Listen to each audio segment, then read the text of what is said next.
Hello everyone, my name is Salman and hello to all my young friends who are studying in intermediate and they are watching this video. बच्चों, ये online platform मैंने आपके लिए ही बनाया ताकि आपको अगर फिज़िक्स और मैथमेटिक्स में कंसेप्ट्स में प्रॉब्लम आती है तो उस इशू को एड्रेस किया जा सके। आज का हमारा टॉपिक मैथमेटिक्स से है और टॉपिक का नाम है डीरेंजमेंट। तो चलिए जानते हैं डीरेंजमेंट किसे कहते हैं।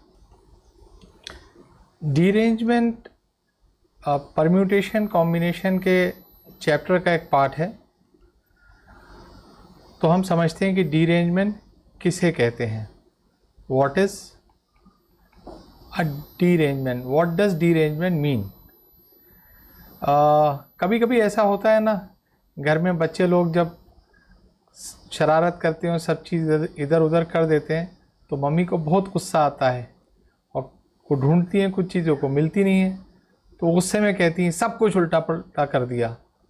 कोई चीज़ अपनी जगह नहीं है, कोई चीज़ अपनी जगह नहीं है।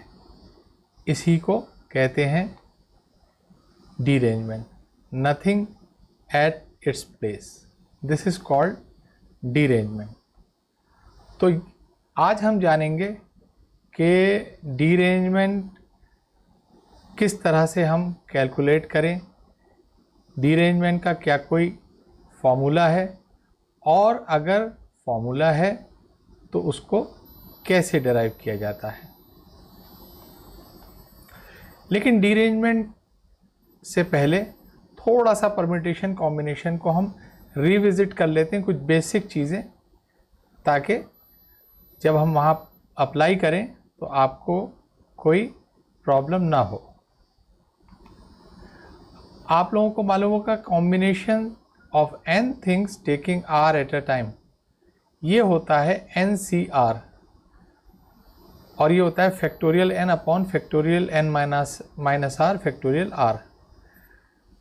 NCR is equal two factorial n upon factorial n minus r factorial r. This is the standard formula, combination of n things taking r at a time. तो इसका एक एग्जाम्पल करते हैं तो और क्लियर हो जाएगा।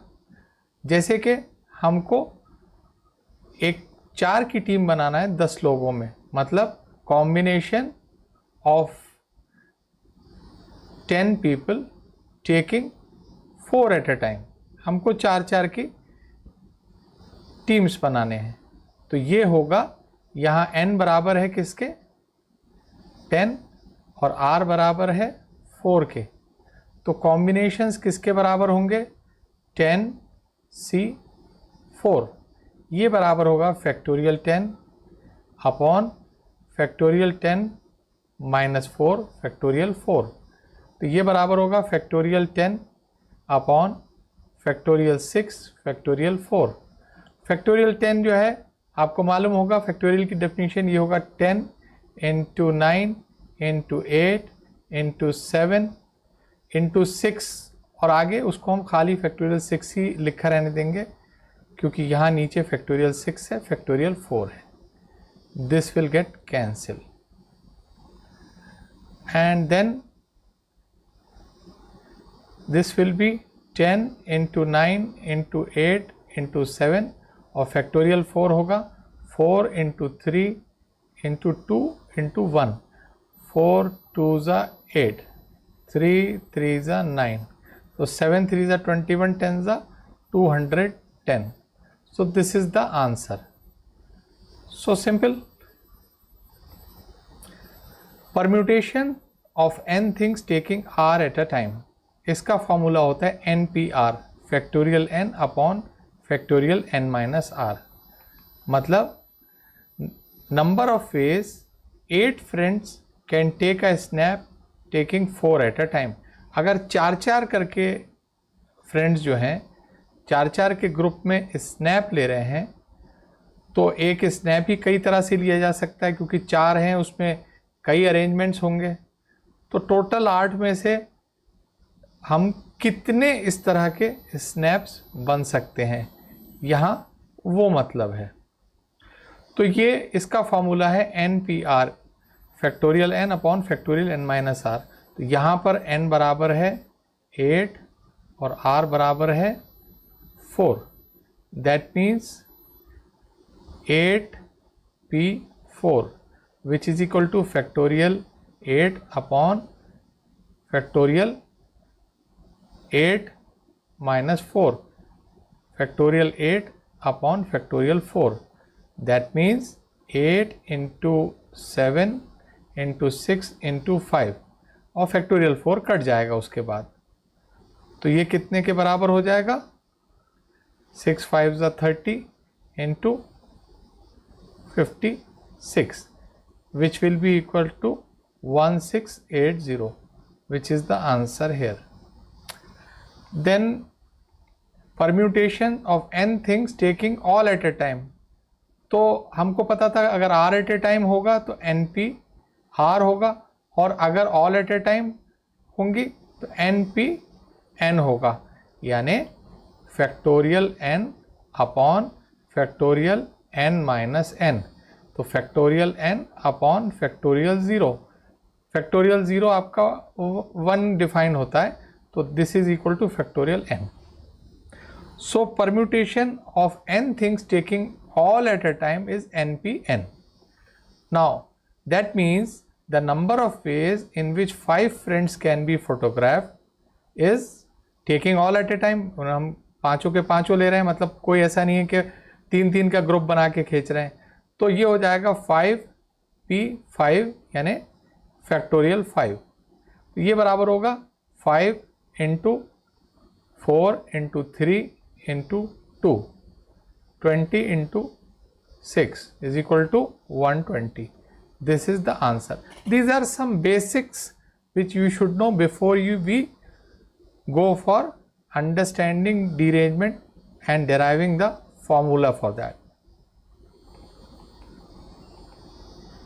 अब examples of derangement, सबसे पहले हम example लेंगे कि derangement का मतलब क्या है। हमारे पास नंबर है 1 2 3, ठीक है, 1 2 एंड 3। तो आप देखिए 1 2 3, ये 1 की पोजीशन है, ये 2 की है, ये 3 की है।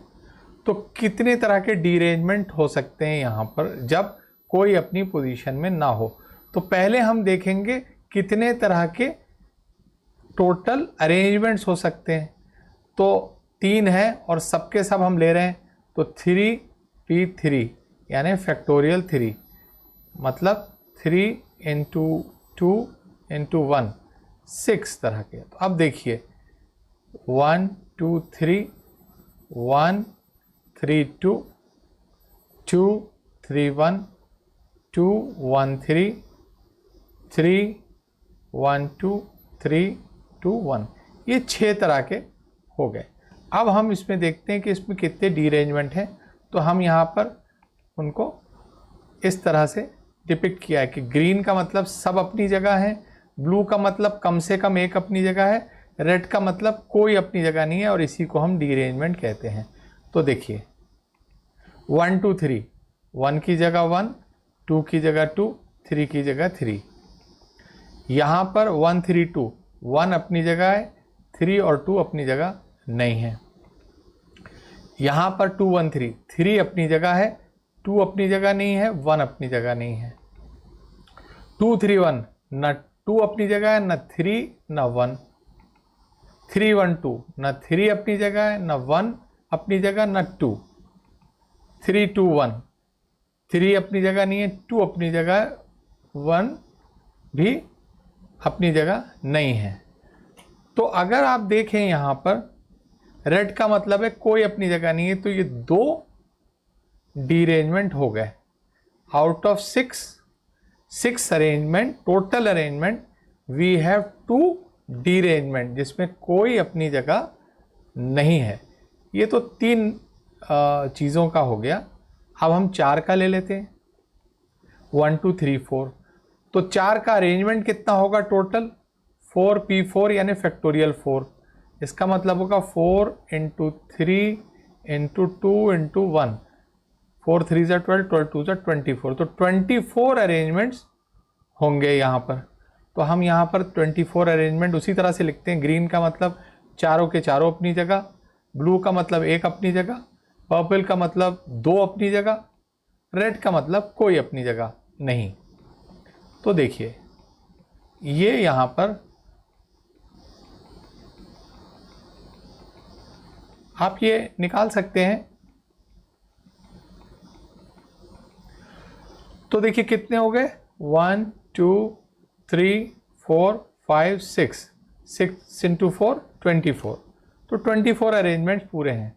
अब इसमें अब देखिए इसमें 1 भी अपनी जगह, 2 भी अपनी जगह, 3 भी अपनी जगह, 4 भी अपनी जगह।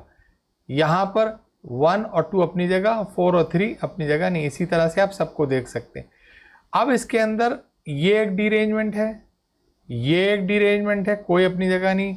ये एक 3 4 5 6 7 8 9, तो out of 24 we have 9 derangements, right. आपको समझ में आ गया होगा कि डीरेंजमेंट से मतलब क्या है हमारा, ठीक है। अब देखिए यहाँ पर 3 चीज़ें हैं, 3 नंबर्स हैं, या कुछ चीज़ें कुछ और भी हो सकते हैं, या 4 हैं। इसका तो हमें अरेंजमेंट और डीरेंजमेंट ऐसे बना के हम निकाल सकते हैं। लेकिन अगर बहुत ज़्यादा हो नंबर में चीज़ें तो ये तो पॉसिबल नहीं है। आप कहिए कि अगर 500 चीज़ों का डीरेंजमेंट निकालो तो it's not possible to do like this, बहुत मुश्किल है। तो उसके लिए कुछ फॉर्मूला होना चाहिए। तो क्या फॉर्मूला है, तो चलिए हम देखते हैं। तो डीरेंजमेंट की जो डेफिनेशन है वो ये कहती है कि if there are n things in a row, a permutation of these n things such that none of them occupies its original position, this is called a derangement of n things। इसका मतलब अगर n चीज़ें हैं उसमें से वो arrangement जिसमें कोई भी अपनी पोजीशन में, ओरिजिनल पोजीशन में ना हो, अपनी जगह पे, उसे कहते हैं डीरेंजमेंट। तो अब इसका फॉर्मूला n डिस्टिंक्ट थिंग्स के लिए ये है, factorial n upon 1 upon factorial 2 minus 1 upon factorial 3 से लेके minus 1 raise to the power n 1 upon factorial n। अब देखिए यहाँ पर 2 है तो प्लस है, यहाँ पर 3 है तो माइनस है, यहाँ पर 4 है तो फिर प्लस है, तो यहाँ पर 5 है तो फिर माइनस है। इसका मतलब यहाँ पर 2 है तो -1 पे इसकी पावर चढ़ा दीजिए 2, तो ये हो जाएगा प्लस। 3 है तो -1 पे इसकी पावर 3 चढ़ा दीजिए तो माइनस हो जाएगा ये। 4 है तो -1 पे इसकी 4 पावर चढ़ा दीजिए तो प्लस हो जाएगा। तो इसका मतलब अगर n है तो -1 पर n की पावर चढ़ा दीजिए, ठीक है। अब हम देखते हैं कि ये फॉर्मूला, अभी जो हमने 2 केसेस करे थे, 3 चीज़ों के लिए हमारे 2 डीरेंजमेंट आए थे और 4 चीज़ों के लिए हमारे कितने आए थे, 9। तो देखिए इसको चेक करिए। 3 चीज़ों के लिए पहले चेक करते हैं। तो factorial 3 1 upon factorial 2 minus 1 upon factorial 3, भाई यहाँ तक बराबर 3 2 ज़ा 6, 1 अपॉन 2 माइनस 1 अपॉन 3 2 ज़ा 6, तो ये बराबर हो जाएगा किसके, 6 इंटू 6, 3 माइनस 1 2, सही है। अब हम चेक करते हैं 4 के लिए। तो 4 के लिए हमारा कितना था, 9। तो factorial 4 1 upon factorial 2 minus 1 upon factorial 3 plus 1 upon factorial 4, तो ये बराबर हो जाएगा, फैक्टोरियल 4 होगा 4 3 ज़ा 12, 12 2 ज़ा 24, और यहाँ पर आ जाएगा 1 upon 2 minus 1 upon 6 plus 1 upon 24, so that will be how much, 24 LCM ले लीजिए,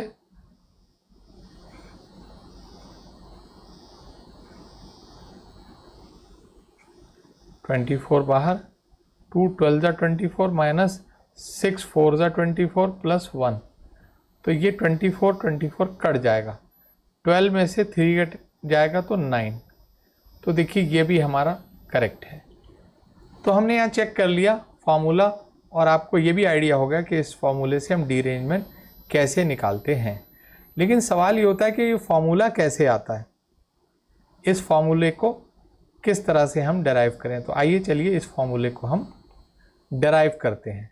but before deriving the formula of derangement, let's recall the union of sets, क्योंकि यहाँ सेट्स का यूनियन लगता है फॉर्मूले में। तो चलिए हम यूनियन ऑफ सेट्स को थोड़ा सा एक बार रिकैप करते हैं। अगर दो सेट्स हैं ए एंड बी, तो ए यूनियन बी बराबर होता है A plus B minus A intersection B. देखिए वेन डायग्राम से ए है, बी है, ये पोर्शन 1 है, ये पोर्शन 2 है, ये पोर्शन 3 है। तो आपका ए यूनियन बी किसके बराबर होगा? ए बराबर होगा 1 और 3 पहले, बी बराबर होगा किसके? 3 और 2, ए इंटरसेक्शन बी होगा 3 के, ए यूनियन बी बराबर होगा 1 2 3। यूनियन का मतलब शार्प को ले लेते हैं एक बार। तो अगर हमें ए यूनियन बी निकालना है तो हम क्या करेंगे? ए और बी को जोड़ेंगे। तो ए और बी जब जुड़ेंगे तो क्या क्या बनेगा? ये हैं और बी, 1 3 3 2। तो 3 2 बार आ गया, तो 3 को एक बार हटाना पड़ेगा, और ये है ए इंटरसेक्शन बी। इसका मतलब है A union B is equal to A plus B minus A intersection B. ठीक है, ये फॉर्मूला आपको पता होगा ज़्यादातर लोगों को, फिर भी एक बार मैं रिकैप कर दे रहा हूँ। ये तो 2 का सेट हुए। अगर 3 हो तो क्या होगा? इफ़ देर आर 3 सेट्स, तब क्या होगा? A union B union C बराबर होता है पहले A plus B plus C, उसके बाद A intersection B, B intersection C, C intersection A. 2 के इंटरसेक्शंस माइनस होंगे, फिर 3 के इंटरसेक्शन प्लस होंगे। वो आप देख सकते हैं वेन डायग्राम अगर बना लीजिए तो देखिए, ए मान लीजिए हमने इन सब पोर्शन के नंबर दे दिए, तो आपका देख सकते हैं आप ए बराबर है किसके? 1 4 5 7, बी बराबर है 2 4 6 7, 2 4 6 7। इसी तरह से सी बराबर 3 5 6 7। तो अगर यहाँ पर हम ए प्लस बी प्लस सी लिखते हैं तो देखिए कि इस पे क्या आ जाएगा? 1 4 5 7, 2 4 6 7, 3 5 6 7। अब हमें अगर यूनियन लेना है तो यूनियन में तो सिर्फ एक ही बार लेना है। और देखिए यहाँ 4 भी 2 बार आ रहा है, 5 भी 2 बार आ रहा है। तो अब हम क्या करेंगे? इंटरसेक्शन निकालिए। ए इंटरसेक्शन बी ये आया, B intersection C, A intersection B 4 7 है, देखिए 4 7 है A intersection B, B intersection C 6 7 है, ये है, सी इंटरसेक्शन ए 5 7 है, A intersection B intersection C यानी तीनों इंटरसेक्ट कर रहे हैं तो ये 7 है। तो अब आप A union B union C अगर आप निकालें तो उसमें सब एक बार आएंगे, 1 2 3 4 5 6 7। तो ये कैसे आएगा? ए प्लस बी प्लस सी लीजिए, उसमें से इन्हें घटाइए पहले। जब इन्हें घटाएंगे तो क्या होगा? देखिए ए प्लस बी प्लस सी क्या होगा? 1 4 5 7 और 2 4 6 7 3 5 6 7। उसमें से ए इंटरसेक्शन भी घटेगा तो 4 और 7 चले गए, 6 बी इंटरसेक्शन सी मतलब 6 और 7 गए, सी इंटरसेक्शन ए मतलब 5 और 7 गए। ठीक है, अब क्या बचा? 1, उसके बाद 2, उसके बाद 3, उसके बाद 4 उसके बाद 5, उसके बाद 6। अब 7 नहीं है देखिए इसमें, तो हमें वो जोड़ना पड़ेगा जो इंटरसेक्शन बी इंटरसेक्शन सी है। इसीलिए इसका फॉर्मूला होगा A plus B plus C minus A intersection B, यानी 2 के इंटरसेक्शन माइनस फिर 3 के इंटरसेक्शन प्लस। तो ये तो 3 तक के लिए है, लेकिन अगर n सेट्स हों यानी A1, A2, A3, A4 से लेके AN तक, तो हम क्या करेंगे, और हमें इन सब का इंटरसेक्शन लेना हो तो A intersection A union A1 union A2 union से लेके AN सबका यूनियन लेना है। तो पहले सबको जोड़िए, उसके बाद 2 का इंटरसेक्शन घटाइए, फिर 3 का इंटरसेक्शन जोड़िए, फिर 4 का इंटरसेक्शन घटाइए, फिर इसी तरह से 5 का इंटरसेक्शन जोड़िए, तो लेके पूरे लास्ट में हो जाएगा। जब n होगा यहाँ पर तो -1 raise to the power n+1 होगा। क्यों? इसलिए कि जब यहाँ पर हमने 2 का इंटरसेक्शन लिया था तो माइनस था, तो माइनस जो है अगर 2 की पावर चढ़ाएंगे तो ये प्लस हो जाएगा, तो 2 + 1 हम लिख सकते हैं। 3 का था तो -1 रेज़ टू द पावर 3 + 1 4, तो ये प्लस हो जाएगा। तो अगर n का है तो -1 raise to the power n+1। इसको हम इस तरह से भी लिख सकते हैं, A1 + A2 + AN को हम, आपने देखा होगा सिग्मा AN भी लिखते हैं, इसको हम सिग्मा A1 इंटरसेक्शन A2 भी लिख सकते हैं, इस तरह से भी लिख सकते हैं। तो हम उसी फॉर्म में लिख लेते हैं, sigma A1 minus sigma A1 intersection A2 sigma A1 intersection A2 intersection A3, और इस तरह से, और लास्ट इसकी जो टर्म है। ठीक, तो ये हमारा n नंबर ऑफ सेट्स का इंटरसेक्शन आ गया।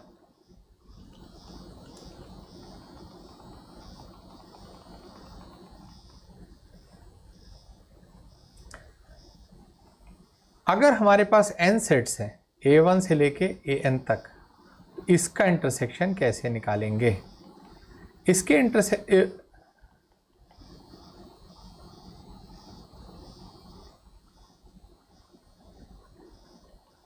अगर हमारे पास n सेट्स हैं A1, A2, A3 से लेके AN तक, इसका यूनियन कैसे निकालेंगे?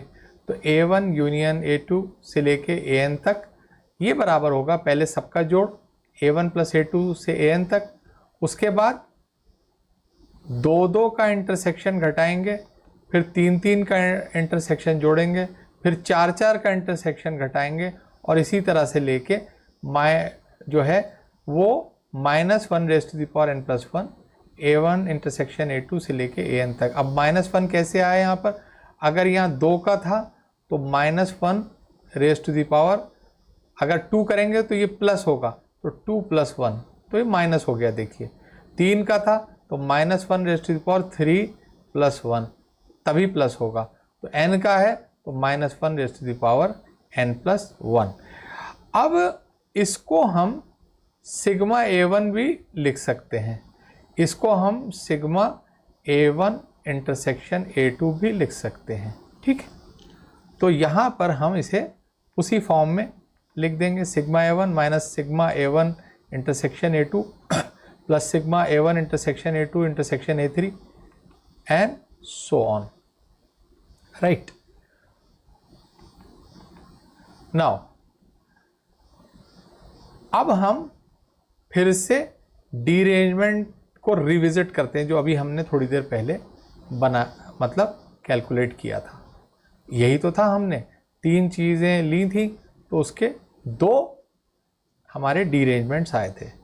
तो चलिए हम यहाँ पर अपनी सेट थ्योरी लगा के देखते हैं।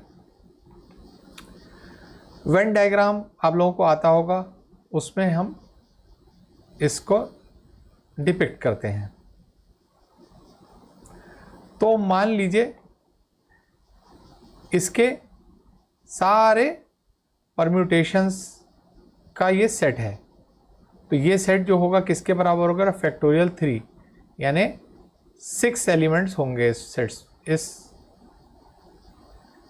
इसके अंदर, राइट। अब यहां पर हम कहते हैं ए सेट वो है कि जिसमें 1 अपनी जगह पर है, वेयर ए वो परम्यूटेशंस हैं जहां पर 1 अपनी करेक्ट पोजीशन पे है, यानी ये वाला हो गया, ये वाला आ जाएगा, और तो कोई है नहीं कि 1 अपनी करेक्ट पोजीशन पे, तो इसमें ये आएंगे 1 3 2 1 2 3, राइट। बी सेट वो है कि जिसके अंदर 2 अपनी करेक्ट प्लेस पे है, तो भाई 2 अपनी करेक्ट प्लेस पे कहाँ है, एक तो यहाँ है, यहाँ तो सभी हैं, और एक यहाँ है, तो 1 2 3 तो पहले इधर आ ही चुका है इंटरसेक्शन में, यहाँ पर आ गया 3 2 1, ठीक है, तो वो लिख लीजिए आप 3 2 1। उसके बाद सी वो सेट है कि जिसमें 3 इज एट करेक्ट पोजीशन, वो परम्यूटेशंस है, ठीक है। तो यहाँ पर अब 3 वाला कौन सा है, ये और ये तो ऑलरेडी पहले आ चुका है, एक बचा हमारे पास 2 1 3, तो 2 1 3 लिख लीजिए। अब ये स्पेसेस वेकेंट हैं, तो हम इसे थोड़ा सा करेक्ट कर देते हैं, अब फिगर करेक्ट हो गई। तो देखिए इस फिगर से आप देख सकते हैं कि हमारे जितने भी अरेंजमेंट हैं, यानी एटलीस्ट एक चीज़ अपनी जगह जहाँ पर है, यहाँ पर तीनों अपनी जगह हैं और इसमें एटलीस्ट एक अपनी जगह है, ये तो सारे यहाँ कवर हो गए, और टोटल एलिमेंट्स होंगे इस सेट में 6, तो क्योंकि हमारे पास भाई 6 हैं, तो बाकी कहाँ गए 2, वो इधर आ गए। तो इसका मतलब ये हुआ कि अगर टोटल बड़े सेट में से इस सेट को, यानी ये तीनों के यूनियन को हम घटा दें, तो हमें मिल जाएगा डीरेंजमेंट। तो टोटल सेट में कितने एलिमेंट्स हैं, 3 चीज़ों के, फैक्टोरियल 3 यानी 3 इंटू 2 यानी 6, और उसमें से हमें यूनियन में जितने नंबर आ रहे हैं वो घटाने पड़ेंगे, यानी 6 में से हमें 1 2 3 4, तो ये 2 आ जाएंगे हमारे डीरेंजमेंट्स, राइट। इसका मतलब ये हुआ कि अगर टोटल परम्यूटेशंस में से हम ये यूनियन घटा दें इन सेट्स की, तो हमें डीरेंजमेंट्स मिल जाएंगे, ठीक है। तो यहाँ पर हम जो फॉर्मूला निकालेंगे उसका क्लू यही है कि भाई 3 चीज़ों के परम्यूटेशन तो निकालना बहुत आसान है, फैक्टोरियल 3, 4 चीज़ों के फैक्टोरियल 4, 5 चीज़ों के फैक्टोरियल 5, लेकिन जो डीरेंजमेंट निकालना है उसमें हम इस यूनियन को घटाएंगे तो वो निकल आएगा, ठीक है। Hence the number of derangement is factorial 3 minus 4 which is equal to 2, ठीक है। अब 3 का ले लीजिए, 3 के अंदर हमने ए वो सेट लिया जहां 1 अपनी करेक्ट जगह पर है, तो ये सब आ गए। बी वो सेट है जहां 2 अपनी करेक्ट जगह पर है, तो ये सब आ गए। आप देख सकते हैं जो हमने पहले बनाए हैं पहले की स्लाइड में, वो नोट करके आप इसे चेक कर सकते हैं। सी वो सेट है जहां पर 3 अपनी जगह पर है, और डी वो सेट है जहां 4 अपनी जगह पर है, तो ये आ गए, ठीक है। अब यहाँ पर टोटल परम्यूटेशंस कितने थे 4 में, फैक्टोरियल 4 यानी 24। अभी तक कितने आए इसमें, 1 2 3 4 5 6 7 8 9 10 11 12 13 14 15, तो 24 में से जब 15 घटेगा तो कितना बचेगा, 9। तो 9 डीरेंजमेंट्स इस तरह से आ जाएंगे। इसका मतलब है यहाँ भी हम देख सकते हैं कि अगर टोटल परम्यूटेशंस में से ये हम घटा दें कि ये नंबर, तो हमारे पास डीरेंजमेंट निकल आएंगे। ठीक है, तो यहाँ यूनियन का मतलब क्या है? यूनियन का मतलब क्या है? यूनियन का मतलब है कम से कम एक अपनी जगह पर हो। अब यहाँ 2 एक अपनी जगह है, 3 कम से कम, और ज़्यादा से ज़्यादा सबके सब हो। कहीं 2 अपनी जगह हैं, कहीं चारों के चारों अपनी जगह हैं। लेकिन ऐसा नहीं हो रहा इसमें, इनके यूनियन में ऐसा नहीं हो रहा है कि कोई भी अपनी जगह नहीं, वो सब इनके यूनियन से बाहर हैं। देख लीजिए, है ना। तो इस यूनियन का ये मतलब है कि at least one element is at its correct place. ठीक है, हेंस डीअरेंजमेंट कितने हो गए हमारे? फैक्टोरियल 4 - 15 यानी 9। तो अगर हम ये यूनियन का जो है कोई फॉर्मूला निकाल सकें, तो डीअरेंजमेंट का फॉर्मूला निकालना बहुत आसान है। उस यूनियन के फॉर्मूले को अगर n चीज़ों के लिए है तो फैक्टोरियल n में से उस फॉर्मूले को जब आप घटाएंगे तो हमारे जो है वो डीअरेंजमेंट निकल आएंगे। तो इसका मतलब ये हुआ कि अब इसे देखिए कि if we subtract at least one arrangement, that is A union B union C union D, which means at least one arrangement, at least one element is at its correct place, then we can get derangements। ठीक है, अब हम इसे निकालते हैं कि भाई इसको कैसे निकाला जाए। मतलब सवाल यही होता है, फैक्टोरियल n तो हमें पता ही है, टोटल अरेंजमेंट तो फैक्टोरियल n है, लेकिन ये कैसे निकलेगा? ठीक है, तो चलिए देखते हैं। अब है प्रूफ ऑफ डीअरेंजमेंट फॉर्मूला। बहुत इसे गौर से देखिएगा। नाउ अगर हमारे पास नंबर ऑफ डीअरेंजमेंट्स हमें निकालना है using n elements, A1 A2 से लेके An तक। ठीक, तो अब हम नंबर ऑफ टोटल परम्यूटेशन क्या होंगे इसके फैक्टोरियल n, वो तो आपको मालूम है, बहुत आसान है। अब हम कहेंगे कि S वो सेट है कि जिसमें A1 अब सही अपनी जगह पर है। हम कह रहे थे ना पहले 1 अपनी जगह पर है, 2 अपनी जगह पर है, 3, तो S1 वो सेट है जिसमें ये एलिमेंट अपनी जगह है। S2 वो सेट है जहाँ पर A2 अपनी जगह है। इसी तरह से Sn वो सेट है जिसके अंदर An अपनी जगह पर है। इसका मतलब है कि अगर हम इन सेट्स का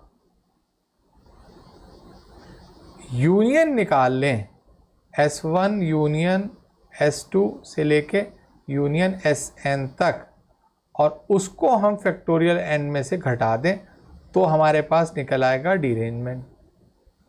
ठीक है, तो चलिए अब देखते हैं ये कैसे निकाला जाए। हेंस द नंबर ऑफ डीअरेंजमेंट हमारा क्या आ गया? Factorial n minus this.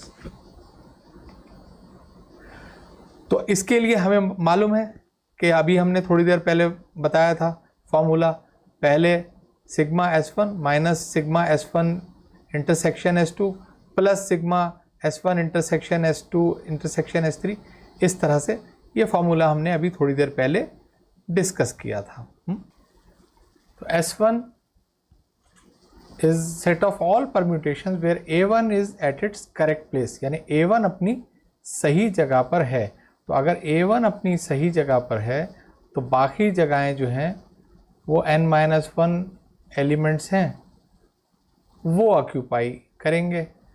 तो उनको आपस में किस तरह से अरेंज किया जा सकता है फैक्टोरियल n-1 तक। तो यहाँ पर जो इसकी संख्या होगी या नंबर होगा वो होगा फैक्टोरियल n-1, और सिग्मा S1 का मतलब है S1 plus S2 plus S3, तो ये कितने के बराबर होगा? मतलब जहाँ A1 सही जगह पर है, A2 सही जगह पर है, A3 सही जगह पर है, तो ये होगा NC1, यानी टोटल एक बार A1 ले लीजिए, एक बार A2, एक बार A3, एक बार A3, यानी n चीज़ों में से एक एक करके अगर आप लेंगे तो कितने कॉम्बिनेशन होंगे? NC1, इसको NE के बराबर होगा, और हर कॉम्बिनेशन के लिए ये परम्यूटेशन होगा, फैक्टोरियल n-1।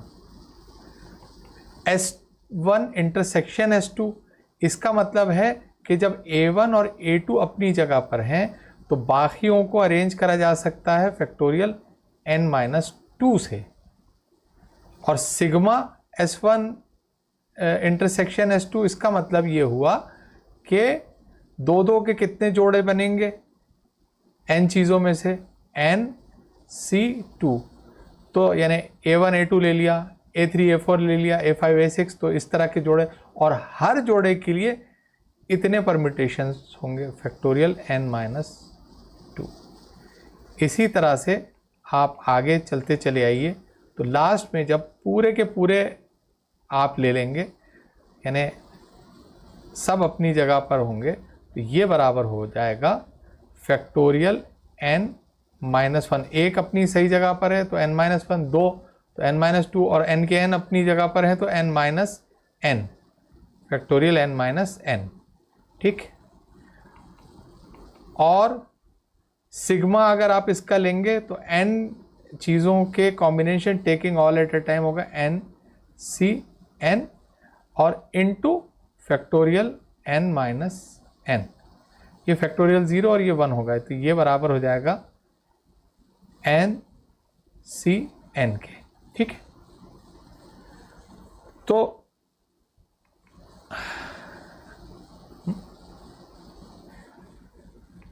नाउ अब हमको यही तो निकालना है, S1 यूनियन S2 से लेके Sn तक। अब आपने जो अभी इनकी वैल्यूज़ निकाली है, उन वैल्यूज़ को हम यहाँ लिख लेते हैं। ठीक, ये बराबर इसके होगा, सिग्मा S1 आ रहा था ये हमारा, सिग्मा S1 इंटरसेक्शन S2 ये आ रहा था। अब अगर आप इसे देखिएगा तो NC1 इंटू फैक्टोरियल n-1 किसके बराबर होगा?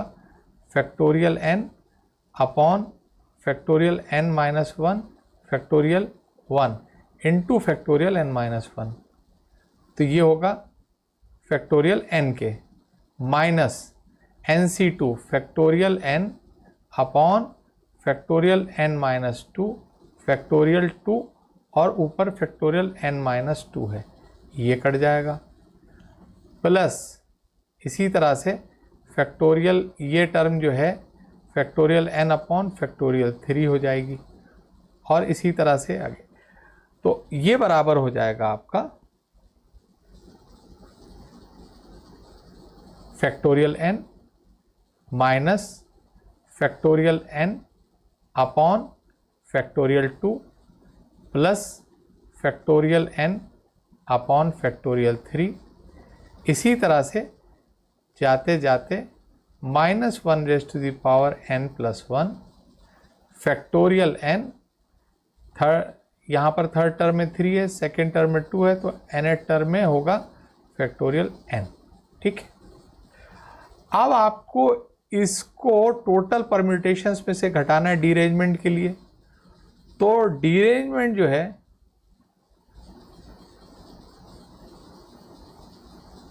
बराबर होंगे factorial n minus S1 union S2 union सोन यूनियन Sn। तो आप क्या करिए, फैक्टोरियल n माइनस, अब इसको ब्रैकेट में लिखिए, factorial n minus factorial n upon factorial 2 plus factorial n upon factorial 3 plus and so on -1n+1 factorial n upon factorial n। अब ये जब आप माइनस से मल्टीप्लाई करिएगा तो ये आ जाएगा factorial n minus factorial n plus factorial n upon factorial 2 minus factorial n upon factorial 3, और इसी तरह से अब यहाँ पर माइनस मल्टीप्लाई होगा n प्लस 1, -1 पे पावर है और आपने फिर माइनस से मल्टीप्लाई किया तो इसको हम -1 raise to the power n लिख सकते हैं, factorial n upon factorial n। तो ये तो कट जाएंगे n, ये बराबर, अब इसमें फैक्टोरियल n आप कॉमन ले लीजिए, 1 upon factorial 2 -1 upon factorial 3 and so on, plus -1 raise to the power n 1 upon factorial n। ठीक है, ये आपका फॉर्मूला है जो डीरेंजमेंट का है, right. So we will write it like this. So this is the formula of derangement. अब इस पे हम एक दो क्वेश्चन ले लेते हैं। एक क्वेश्चन है कि find the number of ways in which 4 letters can be put into 4 address envelope so that no letter goes into the envelope meant for it. Simple है, 4 चीज़ों को लिया जाए तो उनका डीरेंजमेंट पूछ रहा है।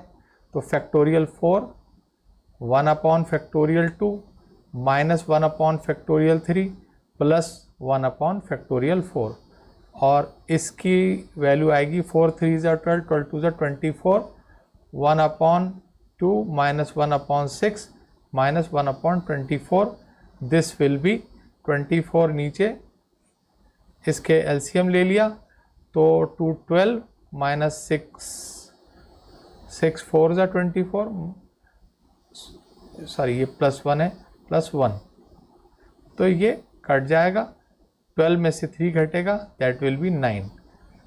पहले ही हम निकाल चुके हैं इस तरह का क्वेश्चन, तो आंसर इज 9। क्वेश्चन है, there are 7 groups in a picnic who have brought their own lunch box and then 7 lunch boxes are exchanged.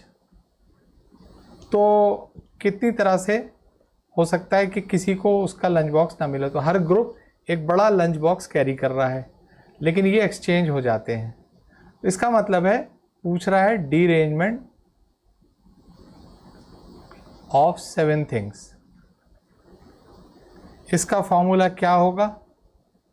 Factorial 7, 1 upon factorial 2, -1 upon factorial 3, plus 1 upon factorial 4, -1 upon factorial 5, plus 1 upon factorial 6, -1 upon factorial 7।